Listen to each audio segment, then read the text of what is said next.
This is the Mahabharata podcast, episode 13, Top God.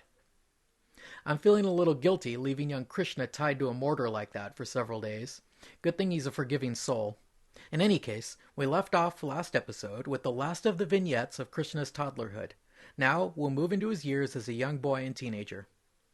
Being tied to a huge rock was no real limitation to Krishna, of course, and once his mother went back to her housekeeping, he wandered off, dragging the mortar behind him. Krishna walked between a pair of ancient trees, and the mortar got stuck. With little effort, Krishna gave a tug on the rope and pulled down both of the massive trees. In an instant, two souls rose up out of the dead tree trunks and began worshipping the young lord. It turns out that these two trees were in fact a pair of guyakas, some kind of spirit creatures, named Nalakubara and Managriva. Many years earlier, they'd been hanging out with some lovely ladies, drinking and having a good time in the river. As they were doing this, the Devarishi Narada came walking by. The ladies all ran to cover themselves up, but the drunken guyakas didn't bother about him and kept singing and messing around. Whatever a guyaka is, Nalakubara and Managriva were also the sons of the god of wealth, Kubera. Narada was either perturbed at these wealthy and disrespectful young men, or was genuinely moved to aid in their salvation, because he cursed the two godlings to become trees and to stay that way until the coming of Vishnu's avatar, who would save them from the curse. And so, when Krishna knocked the two trees down, the souls of these two guyakas prostrated themselves before Krishna and worshipped him, and they were granted immediate salvation. The destruction of these two massive trees was taken as a bad omen. Added to the various demonic attacks against Krishna, the tribe of cowherds decided that they had best move to a new location to escape this harassment. Thus, they moved to a lush region by the Ganges called Vrindavan. In Vrindavan, Krishna, Balaram, and the other boys their age were put in charge of minding the calves as they grazed. They spent most of the time playing games, and occasionally fighting off various demonic attacks. These attacks included a demon who disguised itself as a calf, which Krishna picked up and threw against a tree trunk. Another attack was by a giant crane, which attempted to swallow Krishna whole. Krishna made himself hot as fire, and the diabolical crane vomited him back up. Krishna then pried its beak open until its head split into two pieces. The third in this series of attacks was by a demon who transformed himself into an enormous snake. This snake was so huge that the children thought it was a mountain. It lay perfectly still with its mouth open, and the boys all thought it was a cavern. It seemed suspicious at first, but they comforted themselves that with Krishna among them, they would always be perfectly safe, and they entered the serpent's mouth. Krishna followed the boys from behind and watched as they and the herd of calves all slipped down the serpent's throat. The serpent then snapped its mouth shut. The boys and calves all fainted out of fear, but Krishna began to grow. He grew larger and larger in the snake's throat, first choking, then killing the snake, causing snake guts to splatter for miles in all directions.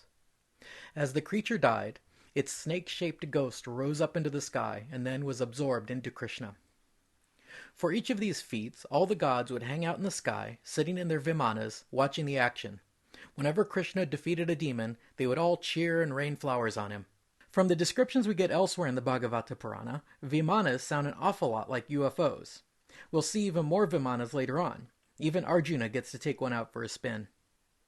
At the end of the day, Krishna and his playmates returned with the herd and rejoined their family.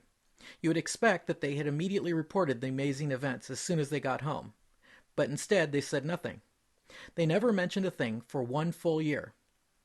The reason for this was that one member of Krishna's divine audience was the Lord Brahma, who decided to test Krishna out.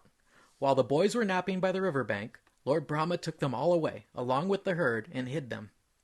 Krishna was unable to find them anywhere. It was getting dark, so Krishna solved the problem by transforming himself into every one of the boys and each calf. He was identical to them in every way. Thus, all these Krishnas returned home that evening to their families, and no one suspected a thing except Balaram. For whatever reason, Balaram was not present during this last adventure, and he was suspicious when all the Gopa impersonators came running home. He asked Krishna about it, and Krishna readily admitted his deception. They both kept their mouths shut about the matter. Krishna was able to maintain this charade, pretending to be a dozen children plus a herd of calves for an entire year before Brahma was satisfied and released them from a deep sleep. Only then did they come home and report excitedly their adventure with the giant snake, as if it had just happened that afternoon. The children did not know that they had been captive by Lord Brahma for a year. There's a lesson in this story about Krishna's nature, that he is us and we are him, but there's also a mystery. If he had so genuinely and perfectly assumed the forms and characters of all these children, then why didn't he come to each of the families excitedly and tell them of his adventures with the giant snake? Clearly, there was still something essentially different from the original boys. Perhaps it was their individual egos that remained separate and different from Krishna's impersonations. Vrindavan was a veritable paradise, and when the boys were not fending off demons, they spent their days playing games, singing songs, picking wild fruits, and dancing to Krishna and Balram's flute. Their adventures with the demons continued, however. Krishna's next feat occurred one day when the herd went to drink on the banks of the Yamuna. It turned out that under the water there lurked a massive venomous serpent named Kaliya. As soon as the calves and boys had drunk from the river, they all fell dead. Only Krishna was unaffected, and he instantly revived the gopas and the cattle, and then dove into the river to fight the snake. The snake coiled around Krishna and began biting him repeatedly. As the gopas watched anxiously, Krishna broke from the serpent's grasp, swam in circles around the snake, and then leapt onto its head. Standing on the head of the serpent, Krishna began to dance. As Krishna danced, his celestial admirers gathered around in their vimanas and began singing and making music. Krishna was stomping the life out of the great serpent. Soon the serpent's wives emerged from the water and begged Krishna for mercy. Kaliya then worshipped Krishna and promised to leave the river forever. So Krishna banished the serpent to live in the depths of the ocean and never return. By now, Krishna was growing into a randy youngster, and the gopi cowgirls did not fail to notice his attractions. All the girls were infatuated with Krishna, their hearts melting as they listened to his flute. In the autumn, all the girls observed a fast in honor of the goddess, and went to the river to bathe each morning at dawn, making an idol of the goddess out of the sand to worship, each of them praying that one day Krishna would be their husband. One of these mornings, while the girls were in the river, Krishna snuck out and stole their clothes. I'll let Vyasa tell the story in his own words. When the gopis were absorbed in their games in the water, Krishna gathered all their clothes and shinned into a kadamba tree overhanging the water. Now he called down to the naked cowgirls, his voice full of laughter. "My lovely ones," he called down flagrantly, "I see that you are tired from keeping such a long vow, so I will not trifle with you. I tell you earnestly, come one by one or all together and take your clothes from me." Though he spoke jokingly, there was little doubt from his tone what he intended. The girls blushed. They trembled to realize what he was saying. Yet they could not be brazen, and remained neck-deep in the water, shivering.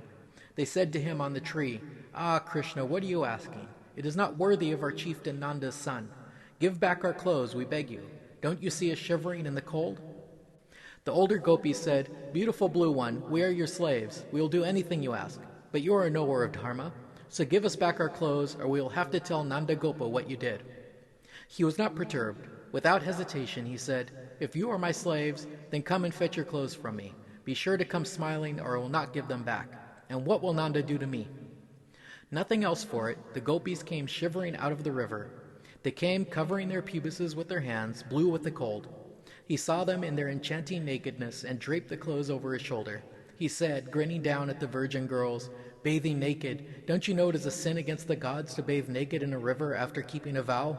There's only one expiation for you. Fold your hands above your heads and prostrate yourselves on the ground, and I will give you your clothes." They heard this command, now full of not just erotic but spiritual import, from that Mahatman Krishna. Still shy and also excited past reason, the girls raised one hand above their heads, keeping the other between their legs, covering their sex. They bowed low to him. Krishna said gravely, "They who know the Vedas will tell you, gopis, that anyone who worships Lord Achyuta with just one hand must be punished by having his other hand cut off. Always worship God by folding both your hands together, and you would also please me better if you did that." Uncanny gravity was upon the young girls, a current of something far deeper than their nakedness and Krishna's mocking words. They had heard from him in his supremely ambiguous tone that it was a sin to bathe naked in the river after keeping a vow. Now they heard the Lord must never be saluted with a single hand. This was a worse sin still. The gopis uncovered themselves entirely, even as souls do while surrendering to God. They folded both hands above their heads and bowed to him, who is the fruit of every religious observance, who washes every sin.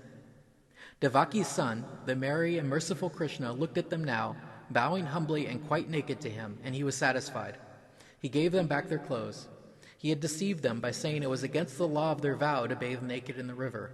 He robbed them of their shame by making them come naked out from the water. He mocked them by having them accept his ridicule as a solemn truth. He treated them like puppets, making them fold their hands above their heads to prostrate before him.